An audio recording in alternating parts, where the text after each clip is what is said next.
Good evening प्यारे लल्ला classes में आपका स्वागत है।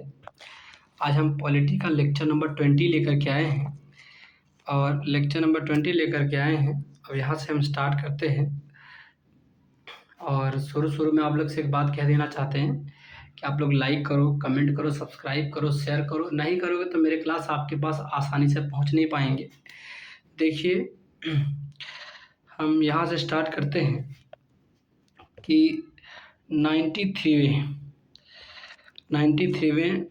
संविधान संशोधन 2005 के द्वारा, ठीक है, ओबीसी को 27% आरक्षण शिक्षण संस्थाओं में प्रवेश हेतु दिया गया कि आप शिक्षण संस्थाओं में यदि प्रवेश के लिए ओबीसी को कितना परसेंट दिया गया आरक्षण बाबू, तो 27% दिया गया।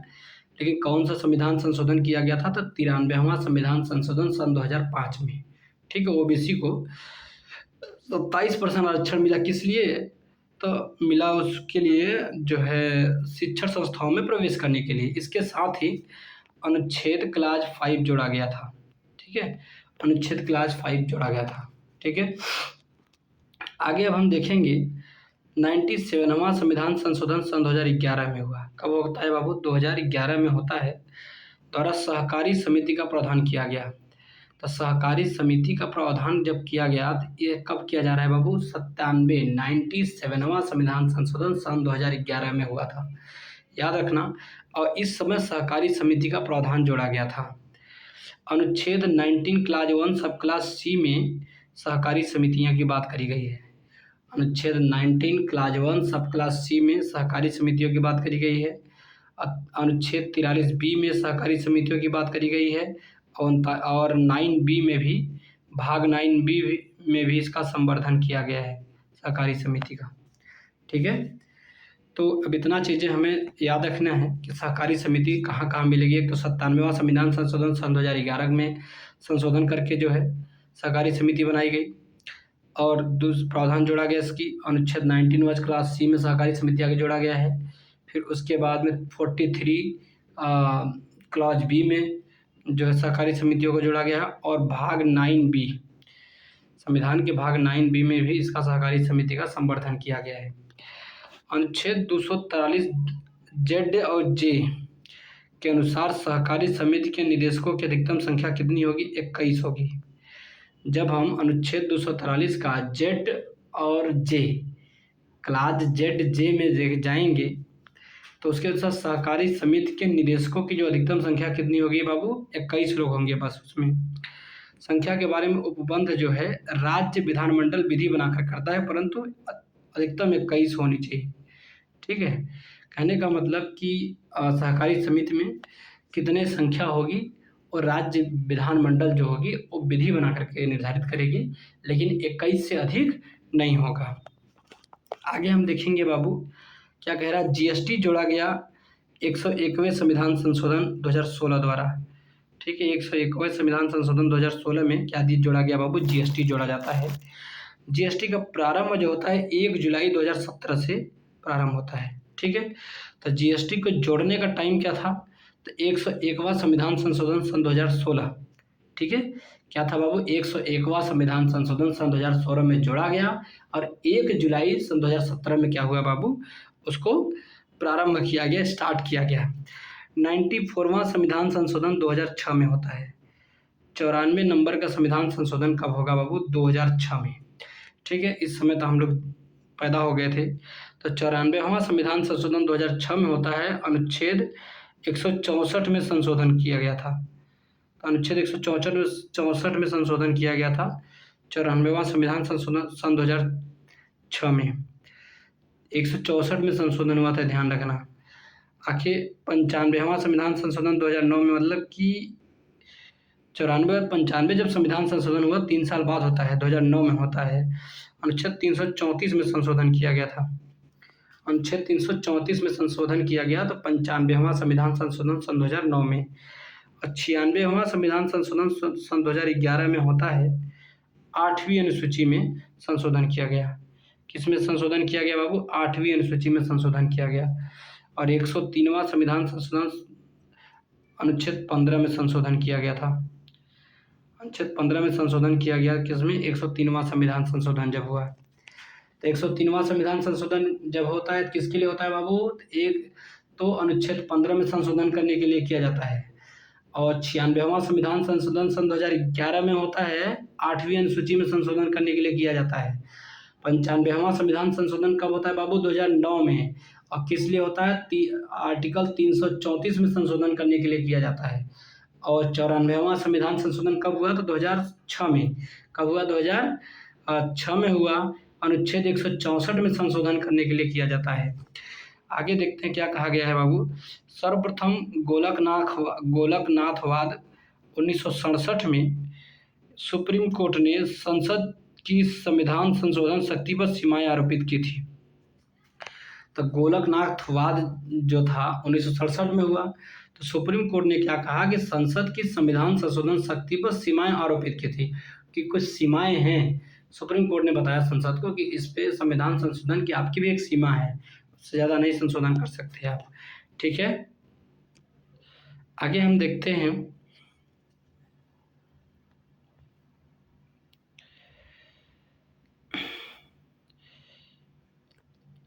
क्या कह रहा है कि इस निर्णय को निष्प्रभावी, क्या कह रहा है बाबू? कह रहा है कि इस निर्णय को निष्प्रभावी करने के उद्देश्य से 24वां संविधान संशोधन 1971 लाया गया था। ठीक है, इस निर्णय को निष्प्रभावी करने के लिए 24वां संविधान संशोधन जो है कब लाया गया था बाबू? तो ये 24वां संविधान संशोधन 1971 में लाया गया था, कि जो गोलकनाथवाद था 1967 में, उसके निर्णय को निष्प्रभावी करने के लिए 24वां संविधान संशोधन 1971 लाया गया। 24वां संशोधन के खिलाफ चुनौती, अब 24वां संशोधन के खिलाफ क्या हुई बाबू? चुनौती हुई। सुप्रीम कोर्ट में केशवानंद भारती केस 1973 में, केशवानंद भारती केस 1973 वाद में दी गई। अच्छा, चुनौती दी गई, तो कौन से वाद में दिया गया था बाबू? तो केशवानंद भारती केस 1973 में दिया गया था। क्या दिया गया कि सुप्रीम कोर्ट ने निर्णय दिया कि आधारभूत ढांचे को छोड़कर संसद संशोधन कर सकती है। ठीक है, सुप्रीम कोर्ट ने एक निर्णय दिया कि आधारभूत ढांचे को छोड़ करके बाकी सुप्रीम कोर्ट जो बाकी संसद जो है संशोधन कर सकती है, लेकिन आधारभूत ढांचा वह रहना चाहिए। हाँ, और सीमाएं लगाया था किसमें बाबू? तो सीमाएं लगाने का वाद था जो 1967 का वाद था, उसमें जो है सीमाएं लगा था, लेकिन 1973 में उसको चुनौती दिया गया, तो आधारभूत ढांचे की बात आ गई केशवानंद भारती केस में। आगे हम देखेंगे 25वां संविधान संशोधन भी 1971 में होता है, उसमें 31C जोड़ा जाता है। अच्छा, 25वां संविधान संशोधन भी 1971 में होता है, 31C जोड़ा जाता है, और अनुच्छेद 39 क्लाज बी या सी के प्रावधानों को प्रभावी बनाने हेतु तो अनुच्छेद 14, 19 और 31 को सीमित किया जा सकता है। कहने का मतलब ये है बाबू कि 25वां संविधान संशोधन 1971 में होता है, उसके द्वारा अनुच्छेद 31C जोड़ा गया, और अनुच्छेद 39B और अनुच्छेद 39C के प्रावधानों को प्रभावी बनाने हैं। तो इन लोग यदि प्रावधानों जैसे 39B के 39C के प्रावधानों को प्रभावी बनाना है तो अनुच्छेद 14, 19 और 31 को सीमित किया जा सकता है। ठीक है, ये बातें कहाँ गई बाबू? तो 25वें संविधान संशोधन 1971 से। ठीक है, अब आता है 42वां संविधान संशोधन 1976 द्वारा ऑल DPSP को अनुच्छेद 14, 19, 31 पर प्रभावी किया गया है। 42वां संविधान संशोधन 1976 में यह कहा गया कि ऑल DPSP, जितने भी DPSP को अनुच्छेद 14, 19, 31 पर क्या किया गया है बाबू? प्रभावी किया गया है, जिससे सुप्रीम कोर्ट ने मिनर्वा मिल्स वाद 1980 में असंवैधानिक घोषित किया। ठीक है, सुप्रीम कोर्ट ने मिनर्वा मिल 1980 में असंवैधानिक घोषित कर दिया। क्या चीज़ असंवैधानिक घोषित कर दिया गया? कहा कि जो 42वां संविधान संशोधन 1976 था और सभी DPSP पर 14, 19, 31 पर सभी DPSP को प्रभावी बना दिया था ना, उसको असंवैधानिक घोषित किया गया। कब? 1980 में। 1980 में मिनर्वा मिल्स मामला में हुआ था, और केवल अनुच्छेद 39B, अनुच्छेद 39C को ही अनुच्छेद 14 और 19 पर प्रभावी किया गया। ठीक है, मिनर्वा मिल मामला में क्या कहा गया कि अनुच्छेद 39B, अनुच्छेद 39C को ही अनुच्छेद 14 पर, अनुच्छेद 19 पर प्रभावी किया गया, बाकी सभी DPSP को हटा दिया गया। ठीक है, आगे क्या बातें कही गई हैं? 44वां संविधान संशोधन 1978 द्वारा अनुच्छेद 31 को फंडामेंटल राइट से हटाकर कानूनी अधिकार के रूप में स्थापित किया गया। ठीक है, आगे हम देखते हैं बाबू क्या कह रहा है कि 35वें संविधान संशोधन 1974, 35 नंबर का जो संविधान संशोधन हुआ 1974 द्वारा सिक्किम को सह राज्य का दर्जा मिला था, और 36वें संविधान संशोधन 1975 द्वारा पूर्ण राज्य का दर्जा मिला और अनुच्छेद 371 में वर्णित है। अनुच्छेद 371 में जो है सिक्किम को पूर्ण राज्य का दर्जा मिला, उसमें वर्णित किया गया है। ठीक है, आगे हम देखते हैं बाबू राजभाषा, टॉपिक नंबर 38 है, राजभाषा की बात करी गई है। तो अनुच्छेद 345 के अनुसार राज्य की राजभाषा या भाषाएं अपनाने की प्रक्रिया है कि राज्य की राजभाषा क्या है या भाषाएं अपनाने की प्रक्रिया क्या है। ठीक है बाबू, अब हम देखते हैं क्या है। अनुच्छेद 343 के अनुसार संघ की राजभाषा के संबंध में है।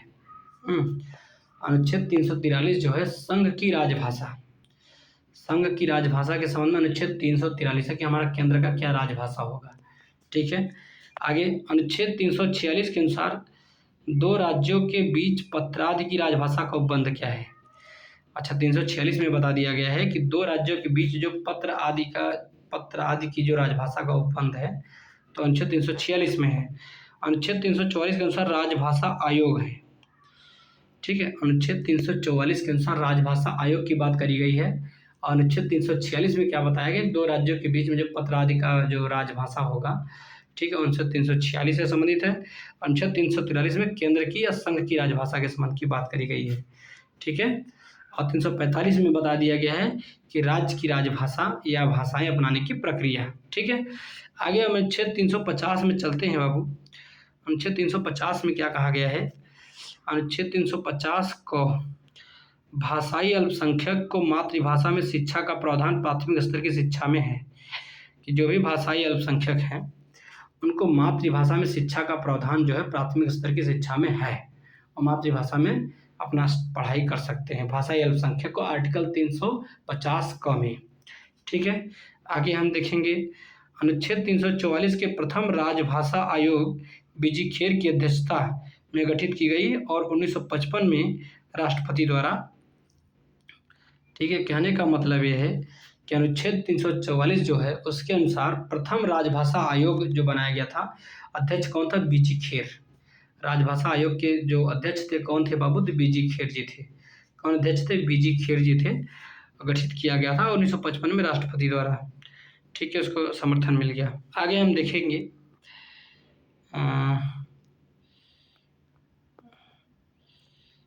आगे हम थोड़ा सा देखना चाहेंगे 21वें संविधान संशोधन 1967, 21 नंबर का जो संविधान संशोधन होता है बाबू, कब होता है, 1967 में होता है, 1967 में। तो सिंधी भाषा को जोड़ा गया।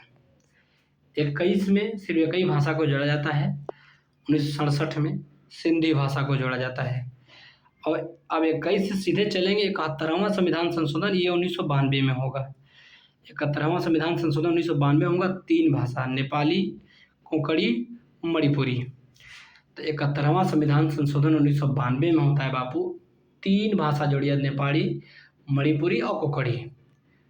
नेपाली जोड़ा गया, कोंकणी जोड़ा गया, मणिपुरी को जोड़ा गया। तो नेपाली, कोंकणी, मणिपुरी 3 भाषा को 71वां संविधान संशोधन 1992 में जोड़ा जाता है। ठीक है, अब आता है 92वां संविधान संशोधन सन 2003 में। ठीक है, अब 92वां संविधान संशोधन सन 2003 में भी इसमें 4 भाषा जोड़ी जाती है। कौन कौन से जोड़ी जाती है, बोडो, डोंगरी, मैथिली, संथाली। कौन कौन सी, बोडो को जोड़ी जा रही है, डोंगरी को जोड़ी जा रही है, मैथिली को जोड़ी जा रही है, संथाली को जोड़ी जा रही है। कितनी भाषा को जोड़ी जा रही है बाबू, 4, बोडो, डोंगरी, मैथिली, संथाली। कब, 92वां संविधान संशोधन सन 2003 में जोड़ी गई। तो अब आप 3 संविधान संशोधन देख लीजिए, 21, 71 और 92।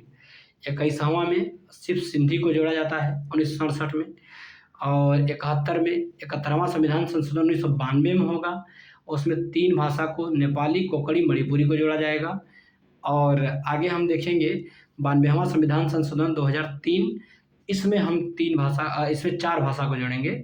कौन कौन से भाषा को जोड़ेंगे, बोडो, डोंगरी, मैथिली, संथाली। 4 भाषा को जोड़ दिए।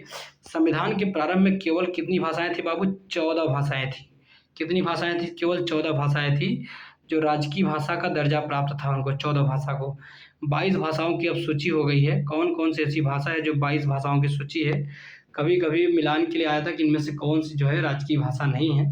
तो देखेंगे असमिया भी है भाषा, बंगला भी है, गुजराती, हिंदी, कन्नड़, कश्मीरी, कोंकणी, मणिपुरी, मलयालम, मराठी, नेपाली, उड़िया, पंजाबी, संस्कृत, सिंधी, तमिल, तेलुगु, उर्दू। ये सब सारी भाषाएँ जो हैं बाबू 22 भाषाएँ हो गई। ठीक है? अब 22 भाषाओं की क्या है हमारे पास सूची है। ठीक है ना? अब देखते हैं हम क्या बातें कही गई आगे। और इधर देखो बोडो, डोगरी, संथाली, मैथिली, ये कुछ भाषा इधर भी है। एक बोडो है, एक बोडो है, एक डोगरी है, एक संथाली है, एक मैथिली है। ठीक है? नोट: इनमें अंग्रेजी, भोजपुरी, राजस्थानी, अवधी आदि भाषा शामिल नहीं है। ठीक है, ध्यान देना। राजकीय भाषा में न तो अंग्रेजी शामिल है, न तो भोजपुरी शामिल है, न तो राजस्थानी शामिल है, न तो अवधी शामिल है। चारों भाषा बड़ी फेमस है लेकिन राजकीय भाषा में शामिल नहीं है। आगे हम देखेंगे क्या बातें कही गई आगे। आगे हम देखेंगे थोड़ा सा, तो आगे क्या कहा गया है कि पहला राज्य उत्तराखंड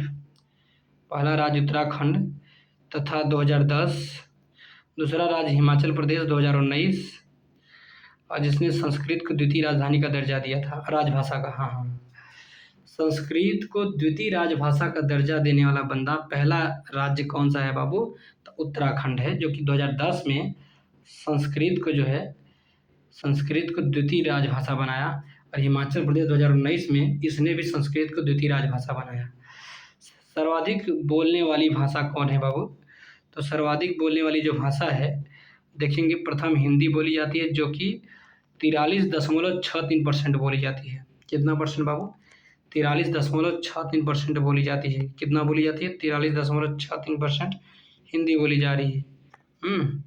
और द्वितीय जो भाषा बोली जाएगी, बंगाली बोली जाएगी, ये 8.03%, मतलब डिफरेंस बहुत है।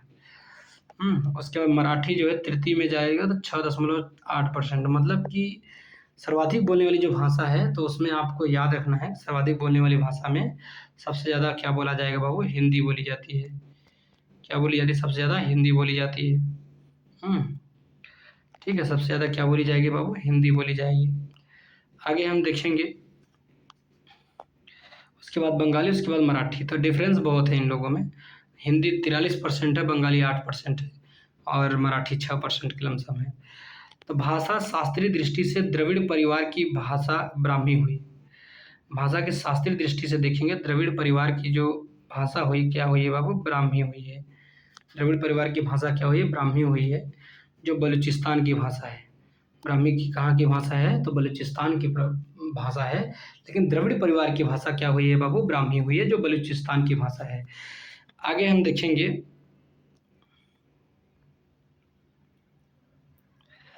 शास्त्रीय भाषा, देखेंगे कौन शास्त्रीय भाषा कितनी है बाबू? तो 6 ऐसी भाषा है जो शास्त्रीय भाषा है। कैसी भाषा है बाबू?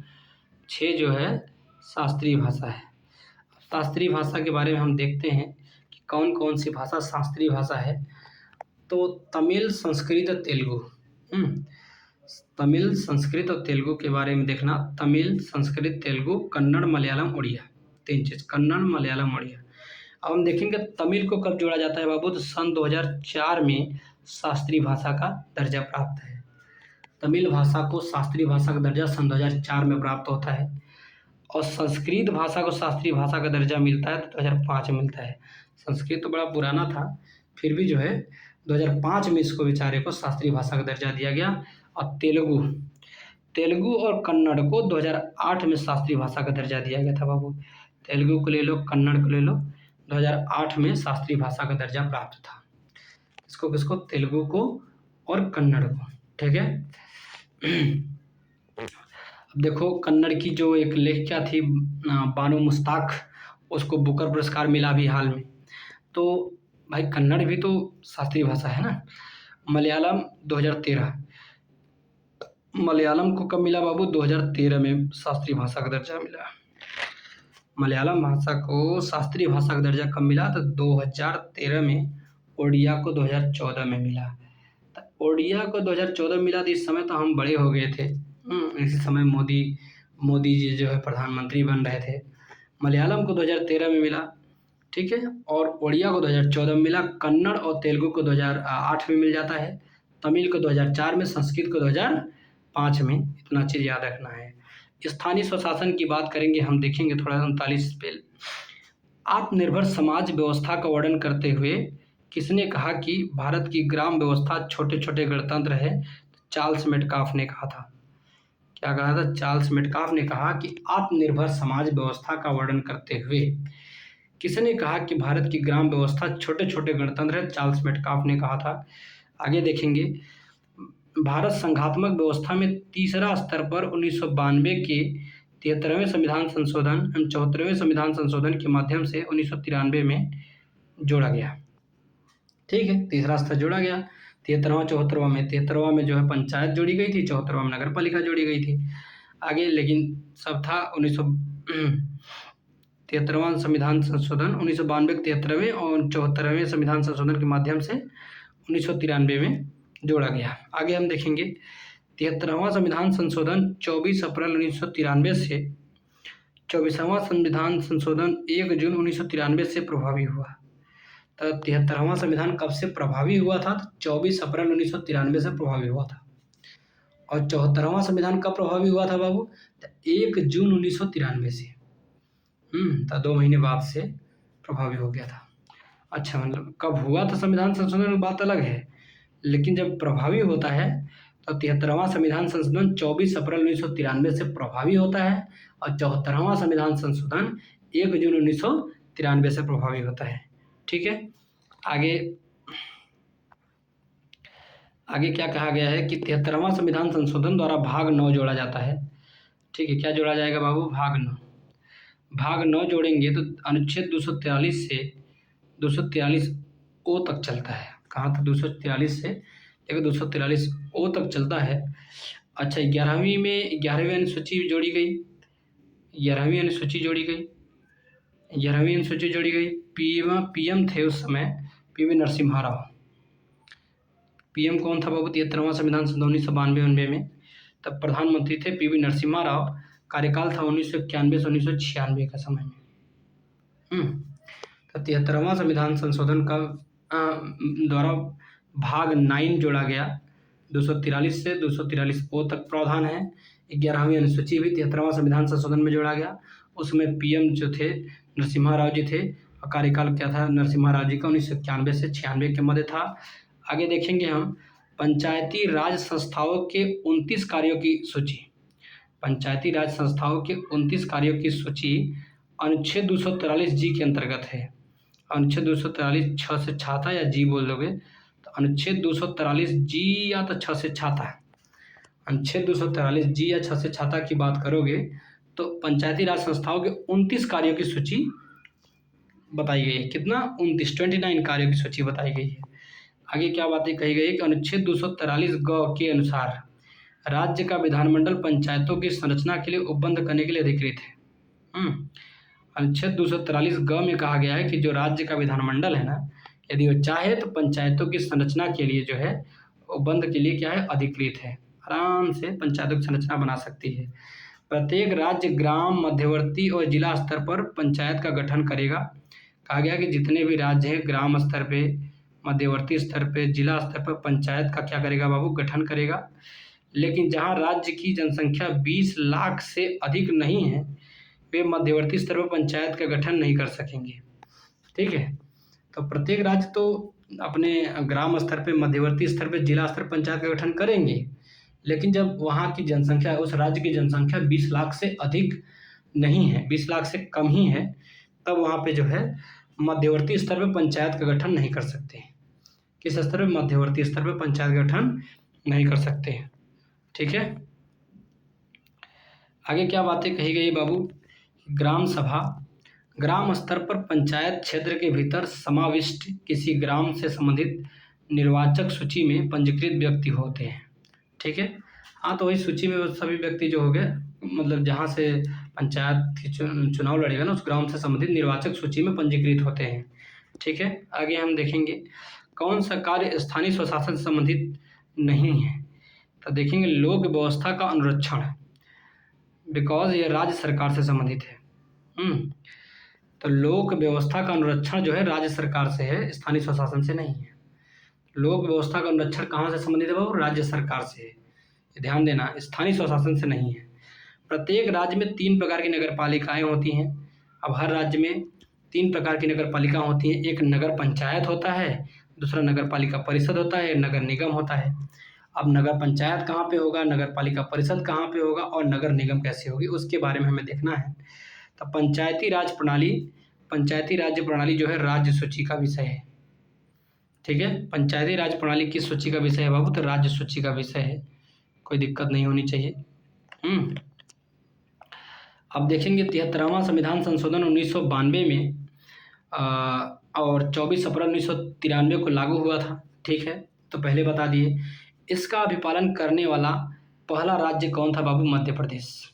ठीक है, 73वां संविधान संशोधन 1992 का जो हुआ था, 24 अप्रैल 1993 को लागू कर दिया गया था।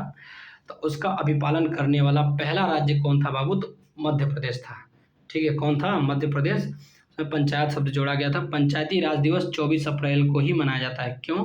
क्योंकि 24 अप्रैल 1993 से ही पंचायत शब्द जोड़ा गया था। पंचायती राज संस्थाओं में 1/3 आरक्षण महिलाओं के लिए है। पंचायती राज संस्थाओं में महिलाओं के लिए कितना आरक्षण है बाबू? 1/3 आरक्षण है। कोई पूछे कि पंचायती राज संस्थाओं में महिलाओं के लिए आरक्षण कितना है बाबू? तो 1/3 है, जिसका प्रावधान कहाँ पे देखने को मिलेगा? अनुच्छेद 243D में। अनुच्छेद 243D में जोड़ा जाएगा, कहा गया है कि महिलाओं के लिए आरक्षण का प्रावधान 1/3% है पंचायती राज संस्थाओं में।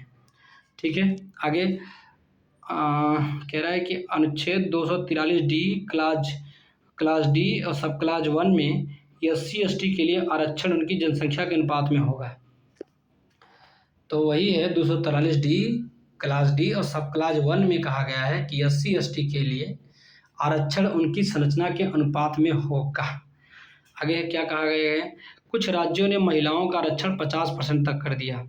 कुछ राज्यों ने, अब कौन कौन से राज्य ऐसे हैं जिसने महिलाओं पर आरक्षण 50% कर दिया? तो एक बिहार राज्य है, एक MP है, एक हिमाचल प्रदेश है, एक राजस्थान है।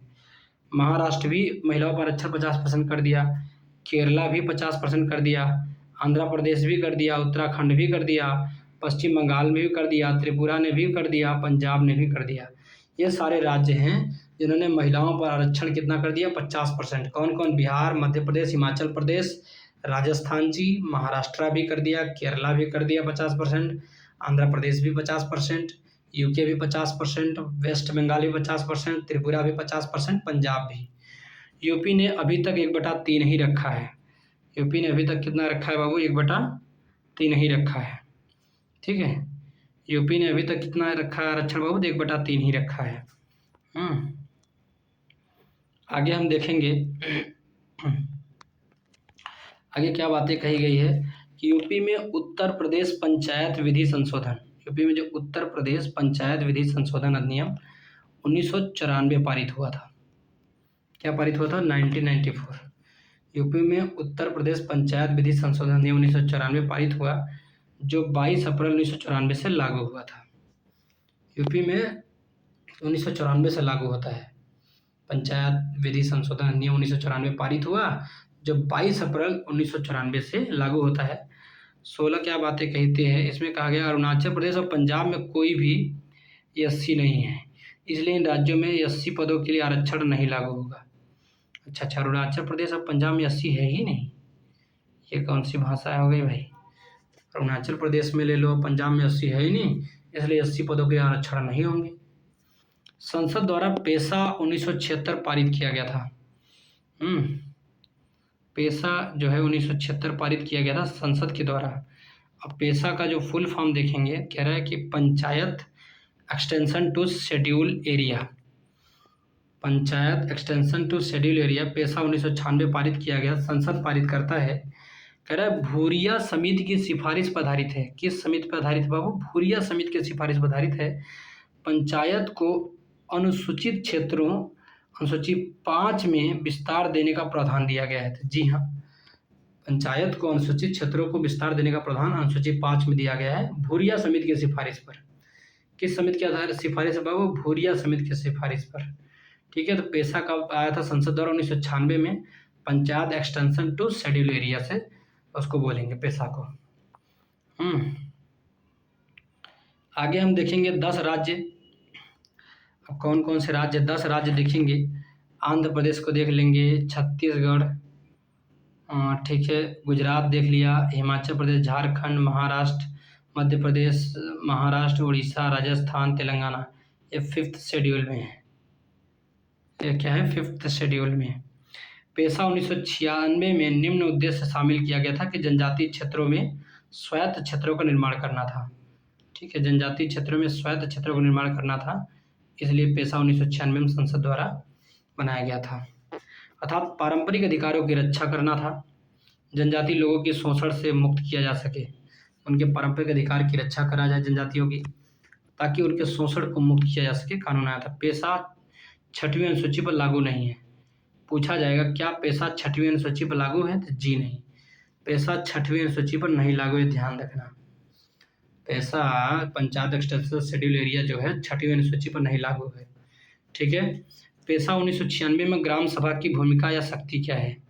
ग्राम सभा की भूमिका या शक्ति देखेंगे कि इसमें क्या है, अनुसूचित क्षेत्रों में भूमि का हस्तांतरण रोकने की शक्ति है। अच्छा, अनुसूचित क्षेत्रों में भूमि का हस्तांतरण नहीं होगा पेशा कानून से। ठीक है, लघु वनोपज का स्वामित्व, छोटे छोटे वन के उपज का जो स्वामित्व होगा। ठीक है, आगे पेशा से संबंधित है 1996 ग्राम सभा की भूमिका से। और अनुसूचित क्षेत्रों में लघु खनिजों के लिए खनन का पट्टा, अनुसूचित क्षेत्रों में लघु खनिजों के लिए खनन का पट्टा अथवा लाइसेंस प्रदान करने के लिए ग्राम सभा की अनुमति आवश्यक है। यदि अनुसूचित क्षेत्रों में लघु खनिजों के लिए खनन का या पट्टा का या लाइसेंस प्रदान करना है तो ग्राम सभा की अनुमति क्या होती है बाबू? आवश्यक होती है, उतना आपको अनुमति लेनी पड़ेगी ग्राम सभा से। ठीक है, आगे हम देखेंगे तृणमूल लोकतंत्र।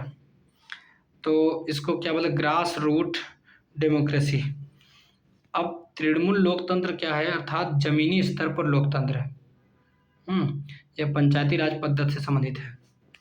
तृणमूल लोकतंत्र एक शब्द है जो इसका मतलब होता है, तृणमूल लोकतंत्र का मतलब होता है कि पंचायती या जमीनी स्तर पर लोकतंत्र की बात करेगा और पंचायती राज पद्धति से संबंधित है। आगे क्या बातें कही गई है बाबू? नगरीय स्थानीय निकायों पर राज्य शासन द्वारा नियंत्रण किया जाता है।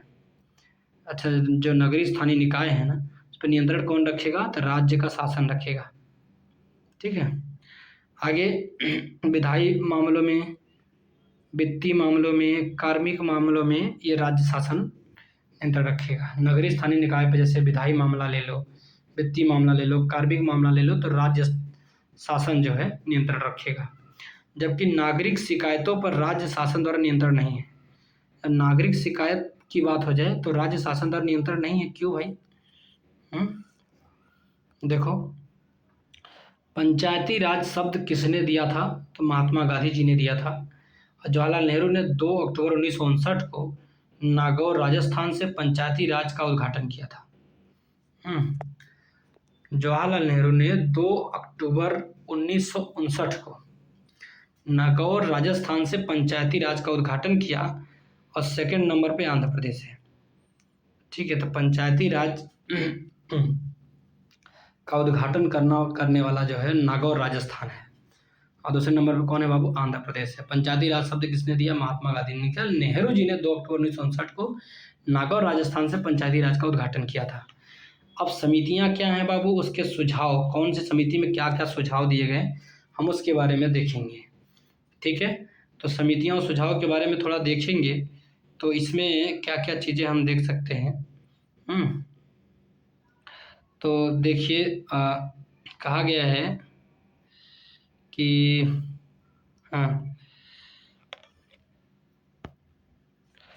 बलवंत मेहता जी समिति बैठती है 1957 में। 1957 में एक समिति बैठती है बलवंत मेहता।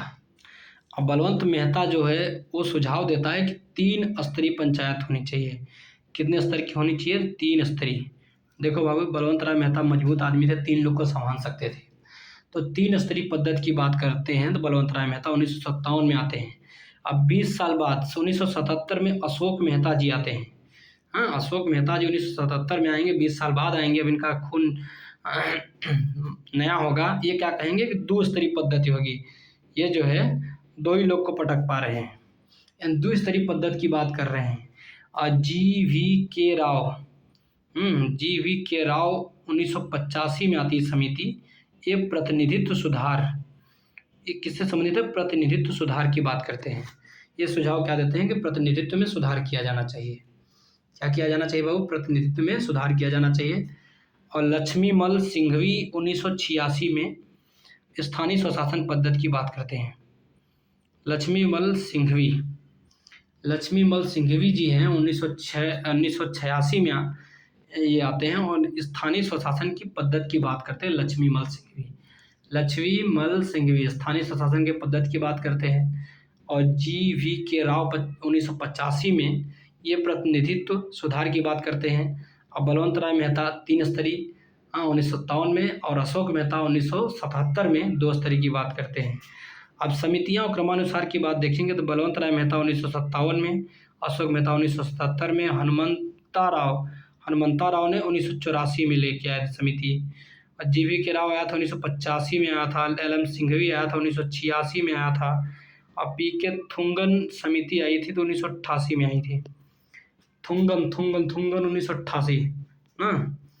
पी.के. थुंगन समिति 1988 में आती है। सादिक अली समिति आती है तो ये 1964 में आती है बाबू। कब आती है? 1964 सादिक अली समिति 1964 में, थुंगन 1988 में, ठीक है। एल.एम. सिंघवी 1986 में, जी.वी.के. राव 1985 में, हनुमंत राव जी 1984 में। आगे देखेंगे हम। अशोक मेहता द्विस्तरीय पद्धति में जनपद स्तर पर एक जिला परिषद की बात कर रहे थे एवं न्याय पंचायत ग्रामीण स्तर पर बात कर रहे थे। एक जिला परिषद और न्याय पंचायत जनपद स्तर पर जो है जिला परिषद होना था एवं न्याय पंचायत ग्रामीण स्तर पर।